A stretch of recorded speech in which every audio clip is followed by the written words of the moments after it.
AI is now a part of our daily life. At least for me, creating transcriptions from meetings or interviews, as well as summarizing action items or even acting as some kind of therapist. It's been quite useful.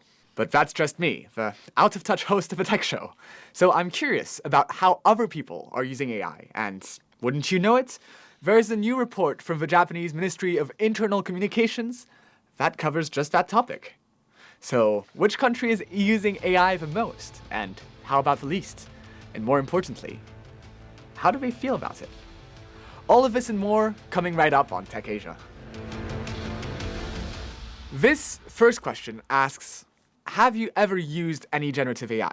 And let's break it down. Of the 5 countries in the middle of the pack are Germany and the UK at 35 to 40% of people saying that they have used generative AI in the past. At the top of the pack, we have 56% of Chinese responders saying that they have used generative AI in the past, with the US slightly lower at 46%. It's all the more surprising then that Japan would come so much lower than its neighbors, with only 9% of responders saying that they have ever used generative AI. So first and foremost, the biggest reason in general is that people don't know how to use AI. This is actually a pretty big challenge for AI companies to overcome. Most people don't care what tech is, and even more people don't understand what generative AI is. I mean, think about it. You do understand what generative AI is, right?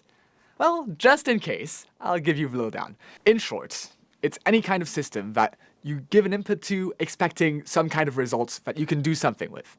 For example, you write a prompt in a chatbot or an image generator, you type text on your keyboard. Each one of these actions goes into a transformer model that is then outputting something for you. So ChatGPT's flowery language, an AI image, your next ducking word. Unless you've not used a smartphone in the past decade, you have used generative AI.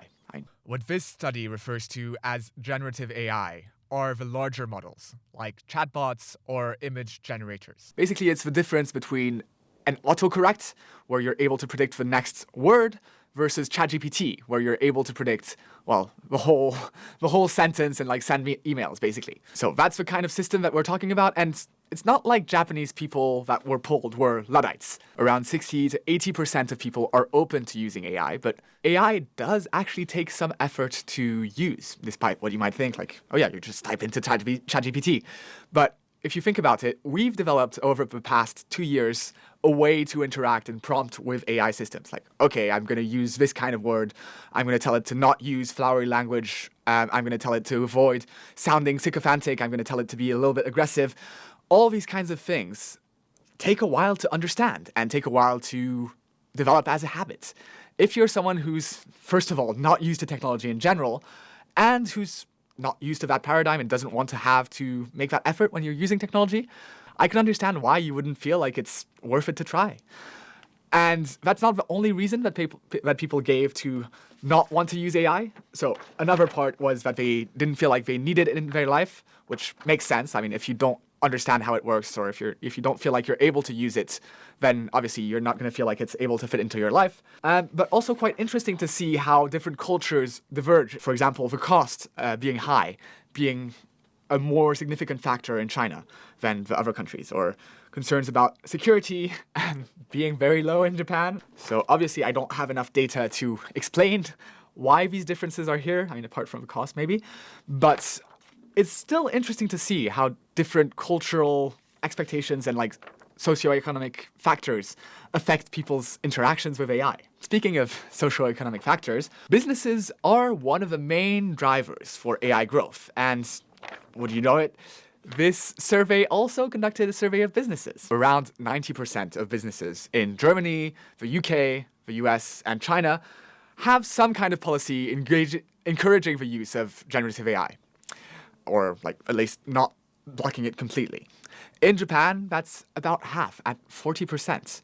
And the numbers don't look much better when you look at how many businesses don't know what their policies are for AI. So whereas China has a 0% rate of companies that replied saying that they didn't know what their AI policy, Japan had 11% and 4% where it was completely banned. There are some very good reasons not to use AI in a business setting, and a similar report by Nikkei Research, commissioned by Reuters, also comes up with similar results, where one of the issues that was brought up was that AI could cause some strife amongst workers who would feel like, justly so, they might get replaced by AI. So managers around the world are saying that, oh, AI is not going to replace our workers, but there have been record layoffs in 2024 in the tech industry and in all kinds of industries that are affected by AI. And in particular in Japan, where companies for a long time were expected to take care of workers who have worked with them for 30 years, the prospect of layoffs has been socially very damaging. So it's understandable that they would not want to deploy AI for these concerns. What's the conclusion? While there are some unique challenges in Japan hindering the adoption of AI, first and foremost, that's not necessarily a bad thing. It's just different, and it's interesting to lay that out. And also, things change very fast in this space.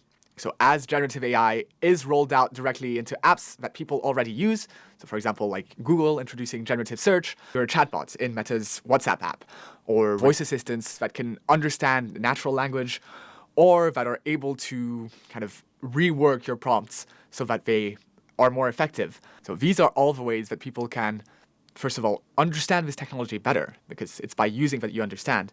And also, that we can make it more inclusive to people who don't have, well, their whole career to devote to learning about news and learning how to use new things. You can't just put AI into a business environment that is not ready for it. It's not yet at the level where it's good enough to adapt to anything. And I mean, you can be a little bit too reluctant to make use of it, as some might argue about Japan, but on the opposite end, shoehorning it into everything and making everything become an AI business might have the same negative impacts and perhaps even worse results.